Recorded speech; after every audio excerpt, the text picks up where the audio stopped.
Our veterans need your support. Foxfield Farm for a Recovery Mission is a not-for-profit organization that has been established to provide an equestrian groundwork training program for U.S. veterans with PTSD and related issues incurred through military service.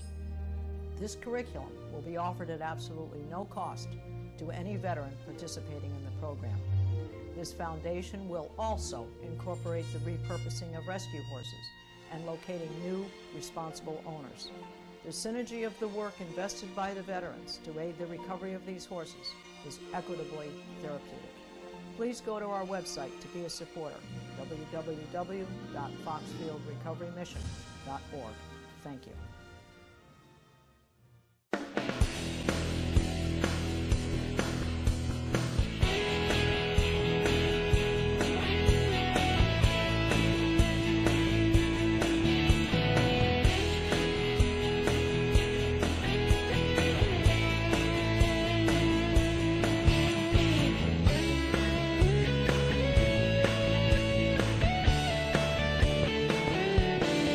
Here's your host, Sydney. Hello, and thank you for joining me today. My guest is Jeff Firestone. He's the master instructor of Valari's Martial Arts Studio in Simsbury, Connecticut. We're delighted to be here with you today to discuss, I think, some very important things that are going to be very interesting to our viewers. So it's a pleasure to be here, Jeff. Well, I'm very happy to be on the program and have this opportunity to speak to you. Great. Well, give us a little bit of background. How did you, I mean, obviously you've come to this point in your life, you're doing this. What brought you here? Well, when I was at the point where I was graduating college and I wanted to get back into martial arts that I had started as a teenager, I went to Valari School at that time in West Hartford, and I had come out of college with a degree for teaching. And over a period of time of helping out at my studio as an assistant, I got to merge the things that I enjoyed the most, teaching and martial arts. Now, martial arts, I think a lot of people think about it. Basically, the average layman will think of it as a defense mechanism for women. It's something maybe men want to do to kind of build up their confidence and everything, but there's a lot more to it than that, is there not? Oh yeah, martial arts provides a number of benefits to all sorts of people. I mean, in our school, about 90% of the population is under the age of 15. For kids, it provides great structure, gives them helps them become more motivated and skillful in other things they do in life, provides good character lessons, for men and women as well, for adults. Well, when we think about the martial arts, they are of various kinds. I mean, we hear about sort of Tai Chi and Kaiwan. And I think the other thing is that people think about Kung Fu and TV, but give us a feeling and a sense of the different studies and different segments and what those entail. Well, there's really about 1,000 different martial arts styles in the entire world. Our style is called Shaolin Kempo Karate. And one of the things that has been was unique about it, going back to its founding over 40 years ago by the Grand Master Fred Valari, is that it combines what he described as the 4 ways of fighting. 4 ways that you're able to defend yourself. Where other martial arts, it depends on what the style is. They might just focus on 2 of the ways or 3 of the ways. It depends on what their tradition is. The 4 ways of fighting, as described by Fred Valari, include striking, things that you do with your... So it's actually the aggressive move? Or no, not necessarily. Oh, okay. But striking is using your hands or any part of your arm, against your opponent. Yes. And then there's kicking, which would, of course, then you'd be using your feet, but not only your feet, but really any part of your leg, your shin bone, your knees. And then there's felling, taking somebody off their feet, learning how to do throws, to get your attacker to the ground. And then there's grappling, or sometimes known as holding, where you look to immobilize your attacker, usually with a locking of their joints, so that they... Is that a little bit like wrestling, or...? Oh, absolutely. Well, wrestling is a grappling sport, right, with rules and contests. So are there actually rules? I mean, there are rules to learning this, right?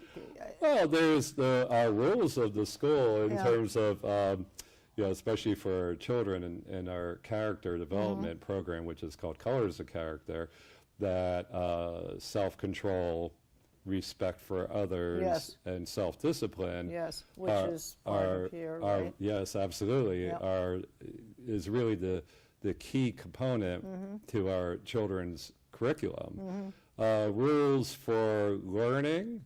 Well, no. Rules for the sport aspect of what we do. We have a few tournaments a year that we have our students compete in, which is sparring.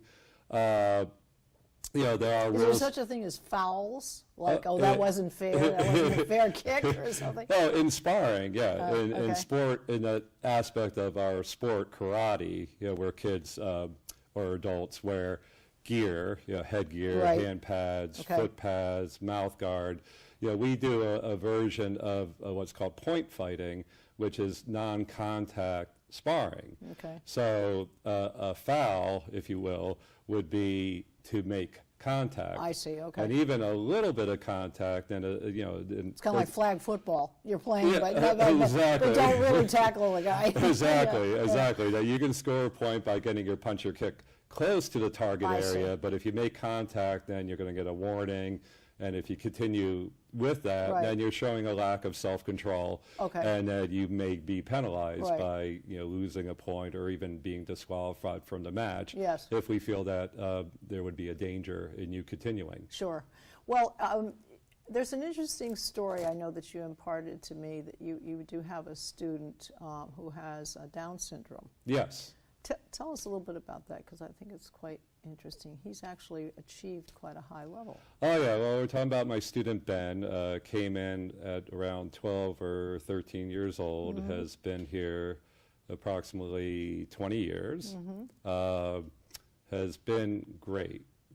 And, reality, I always think about Ben. I think about how, in a lot of ways, I might have learned more from him than he has learned from me. That is often the case, yes. Yeah, absolutely.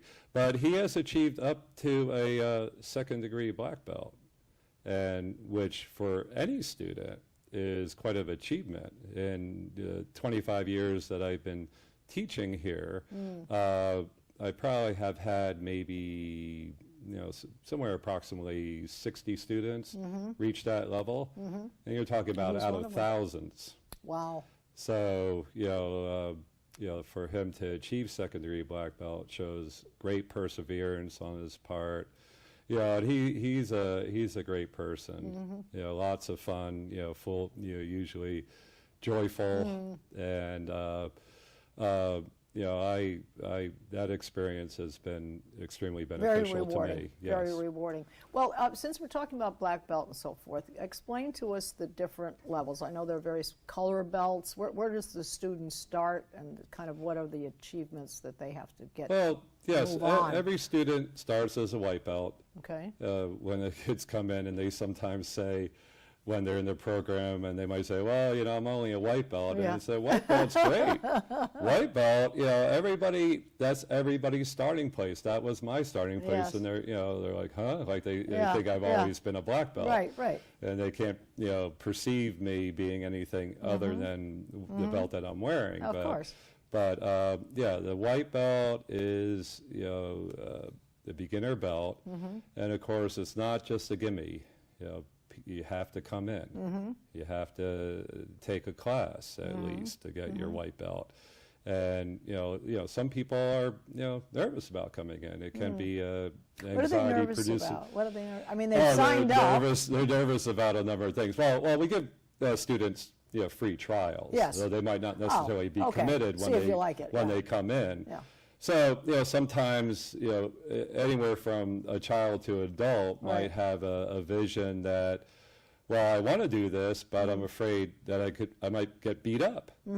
Are people going to hit me? What am I going to have to fight?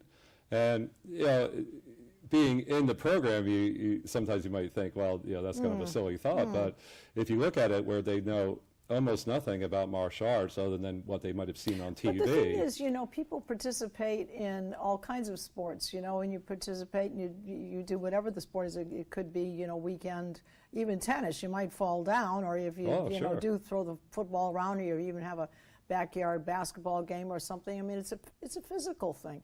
And isn't the purpose of perhaps one day, if that situation turns up, you have a way of defending yourself? So. Well, absolutely. Absolutely. That's a great benefit. When we talk about children, the fears that they have are very real to them. And, it's hard to express logically that your fear is unfounded. So then it's just a matter of them having the experience to see that their fear that they can actually accomplish it. Yeah, their fear is unfounded. Sometimes students are afraid that, they're going to be embarrassed, Yes. that I don't know anything. Right. But then again, we're here to teach you, and Of you course. will know something. And, have faith in us as your teachers, but also have faith in yourself that you will learn. We will teach you, and together we will go on this journey to help you to achieve. What I think is one of the most interesting things is because there is this demarcation thing. There's the white belt, and then what's the next one? Yellow. Yellow belt. Yellow belt. And the fact of the matter is that if you get into the classes, then you keep participating, and you do move up, however slowly or quickly that you do. This confidence level transfers into other areas of your life, whether it's getting ready to go to the prom. You're feeling more confident. You're feeling physically more confident, just even more mental awareness in your everyday life. You might even go into with a more positive attitude towards a test or meeting someone or being interviewed because you've accomplished something. Yes. Wouldn't you say? Yes, well, absolutely. Having a history of achievement tells you internally that you have achieved and you will achieve. You have the ability to achieve in the future. That's why. Especially when you start out with a fear and then find out, hey, I'm not so bad. Yeah, absolutely, yes. Yeah. That's why oftentimes we suggest to students to display their own belt somewhere where they can see them, either on a hook or a formal Right. belt display, Right. so that when mental they, picture. every day, they can see the symbols of their achievement and remind themselves that, yes, I have I've done that. achieved. And that's particularly important for advanced students as they get into higher belts, and it's harder, and it takes longer to achieve that to maintain the self-discipline and self-motivation to continue with classes, continue on to, at least achieve the black belt. Black belt is something that worldwide What is would be- recognized as a very great, significant thing. Yes. Now, if you were to take, say, an average person, let's just say you were to take a teenager that started at 15, and they progressed under an average rate, if you will. Now, you said you've only had 60 people, you said, out of thousands? to second-degree black belt. To Okay. first-degree black belt, I really have lost count. I stopped counting after 200, but probably somewhere in the lower 200s have Okay. achieved black belt over the period of time that I've been And- the and chief so- instructor. So if you were to take a lesson, is it once a week? Twice a week is the norm. All right, so twice a week, and you started out at 15, and you progressed sort of under normal average benchmarking. How long might it be for a person who's in good shape, good health, and continued on and went to their classes on a regular basis, if they had that ability and capability? 2 years or 5 years? Or? Well, typically, I would say our students are on the higher end of 5 years. Okay. And part of that is when they start off, they do take 2 classes a week. But the vast majority of students go into advanced training once they achieve the first advanced belt in our system, which is green belt. In advanced training, they will add personal training to their 2 group classes, Okay. and sometimes even take 3 group classes because the system is complex. And with that complexity, you need your more individualized attention. So we have a program, we call it Black Belt Club, for students to move into, you know, with the support of their parents, of course, Yes. to expand their program to give them a better chance of making it to Black Belt by giving them that individual attention. So the time frame is somewhat conditional on them doing that, because it will definitely take longer if they don't expand their program beyond 2 classes a week. You know, it's a strong commitment. Well, what do we like to do now? We're just going to give it a minute or two, but we're going to take a look at a tape for our viewers so that we can see. This is actually a class you had. It was a special thing that you had that Sean was leading it, Yes. not you yourself, but it was a camp.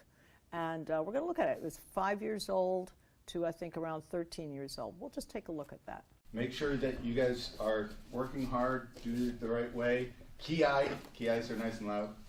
All right? Ready? And then switch lines. Go ahead. Ha! Good job. High five. Go ahead, Amy. Ha! Nice one, Luke. Nice, Aiden. Ha! Nice, guys. Ha! There you go. Good job. Nice key-eye. Ha!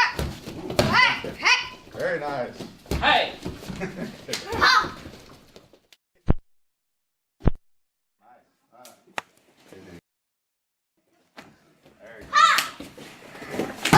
Good. Nice.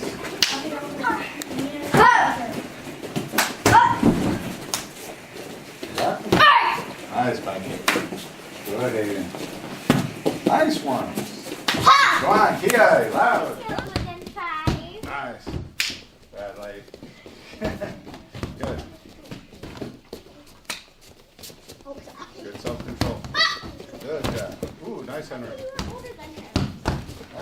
Okay, I think particularly I noticed there was the 5-year-old. Yes. And even though he didn't reach, you know, the mannequin thing that he has to kick, he gave it his greatest effort. Oh, yeah. And the other thing I noticed was every time the kids came forward and, you know, did their move, then we had, Sean was there giving him a kind of a high five. Yes. Okay, and that's to just say, hey, good job. Oh yeah, well, you know, motivation is a huge part of it, and positive reinforcement of what the kids are doing that is right is really a key thing to that. So you know, high fives and pats on the shoulder and you know, verbally, you know, you're Yes. doing, you know, great job and keep it up. You know, that is a huge part of you know, building a student to where they are excited to come to Yes. class. There's a reward. Yeah, that, you know, positive reinforcement is really the best learning tool that we have available. Because, you know, otherwise just, you know, being, you know, militant, militaristic, you know, and how we run things. Yes. You know, look, you know, you might have some success with, you know, a few students who adhere to that, who want that, and will thrive in that environment. You know, for the general population, the way, you know, we have run our program really seems to work best. All right, well, we were watching a young group there, but let's talk a little bit for our viewers who might be interested. And I mean, look, they could be 40, 50 years old and never have done this before. Maybe they've done another sport. Maybe they've kept up with things and they're thinking, gee, I'd like to get into something. Are there any physical limitations in and how old have you had people participate for the first time and continue on? Well, that's a great question.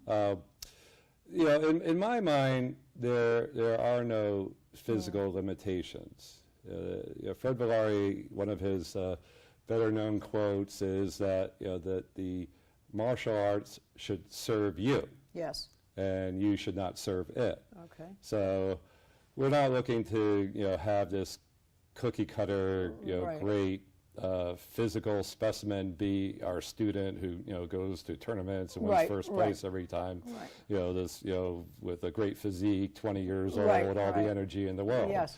Right, that, people come here for various reasons. Some come, for an exercise, some come for, think it will help them with their weight in that way, and, it does. For flexibility, or just, socializing, just, or, picking up essentially a hobby, because this makes a great hobby, because there's a lot of things to learn in the style. In some of our other, I had mentioned Ben before, Yes. in some of our other schools, and some of the other Valari schools in the state, I was well aware of people with, different, disabilities, Yes. if you will, like Well, if you have a prosthetic leg or something, that shouldn't limit you, right? Oh, well, yeah, we'll teach you according to what you can do. Okay. In one of the schools, there's a student who's completely blind who went up to second degree black belt. Wow. Yeah. Really? Oh, absolutely. Is that you then using other instincts here? Well, using having help. Interesting. In terms of telling him when to go, but I wasn't there, but apparently he competed in a tournament too. Really? Yeah, and I was there at his second degree test. So when somebody would be punching at him and say, "Well, okay, I'm coming now," Yes. and he would be able to do his techniques. Wow. Yeah. That's incredible, because a person like that who could be or might be in a situation sometime somewhere, and someone who wants to do harm notices or thinks, he can't see, maybe he's got his sure. cane or whatever, and thinks that he can actually attack, and this person would be able to defend themselves. Well, That's an yes. incredible Oh, yeah, thing. absolutely. And I remember, several years back, there was a lady who started in another Valari's location, who started at 73 years old and achieved black belt at 77. Really? Yes, yes. Good heavens. And her sparring partner would be, Well, I actually watched her spar at a tournament. She actually competed. good And grief. she competed actually against one of my adult women students who was in her 40s at the time, in essentially an older division. And Right. I really, That's inspiring. I find that very inspiring. I admire her courage and her Yes. willingness to put herself out there. Yes. Absolutely. Well, when you have these tournaments, or when you have people practice, or you have classes and so forth, I assume, do men and women do it, or you just always have a man with a man and a woman with a woman? Or Oh, because I well- noticed those kids, you've got it's kind of 50-50, or Right, at least right. there were a number of girls, Oh, yeah. more yeah. girls than you might have thought. Absolutely, yeah. We love having girl students. Usually, because, when they're, especially on the younger side, Yes. usually they're a little bit more mature socially. Yes. They don't have the same self-control Let's issues. not get into that. The girls mature much faster than boys. Well, yeah. Yeah. But I mean, I certainly enjoy all students. Yes. But my point is that oftentimes, societally, the culture would be to steer girls away from Of course. activities like Yeah, karate, and now and things have been turning around quite a bit, where Yes.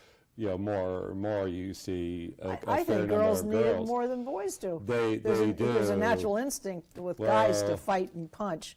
It absolutely. isn't there for girls. Yeah, absolutely, that is true. And then, of course, as girls grow to be young women and go off to colleges where, they have a 1 in 5 chance of being Attacked, sexually raped, whatever, assaulted, yes.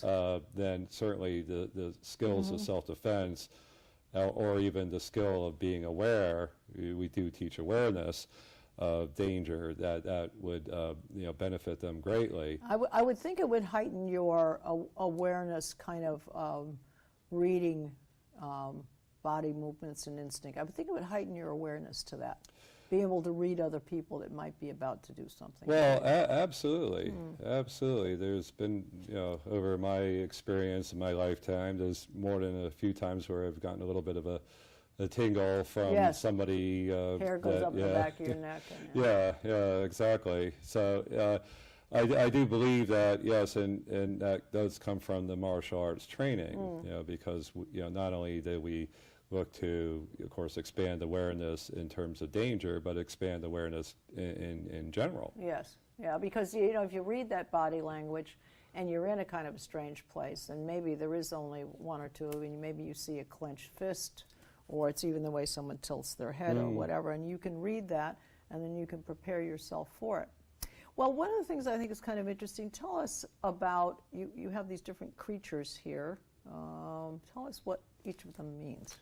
Well, absolutely. We refer to them as the 5 animals, right? Which is the Shaolin Kung Fu part of our study, our system. And as a student advances in their martial arts training, they become more and more exposed to the 5 animal system. 5 animals, in a self-defense way, we learn some of our fighting skills from. They all have skills that are particular to them.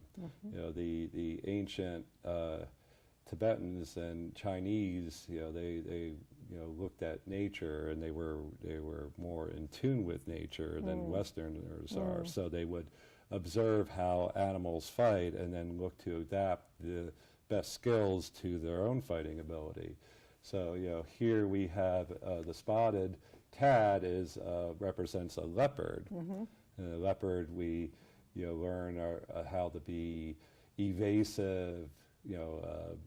How the leopard is known for its speed, and we learn a lot of our actual punching ability, striking ability from the leopard because of the way it moves. And then above the leopard is the white crane. And the crane is more of a defensive animal, uses its wings and its ability to leap out of the way, to hop on one foot. And from the crane we learn grace and balance, which are important attributes in our study. And from the tiger, well, the tiger represents tenacity, readiness, power, striking or with the end of your bone. Below that is the snake, and the snake you learn is suppleness, the ability to move around objects, the ability in life to deal with change. And then in the center is the dragon. And the dragon is a mystical, magical creature. But what's interesting is that the dragon has the attributes of all the other animals combined in itself. It's a combination. And the greatest thing that we emulate in the dragon is its wisdom, right? Well, I think that the most important thing that we've gathered from all the things that we've talked about is this focus on the self-control, the respect, and the self-discipline. And I think that that's been key, and I think we've covered a lot of things. So I wanted to thank you very much, Jeff, for your time and your patience in taking us through all of that, and it's been a pleasure speaking with you. Well, again, thank you. I've enjoyed our discussion, and Great. Again, I have great appreciation for being on the program. I'm delighted. I'm delighted. And I want to remind all of viewers, you can see us on Facebook, and you can see all of our programs on our website at www.ctvalleyviews.com. This is Susan Regan. Thank you for joining me, bringing proof to the people. Go! And from position.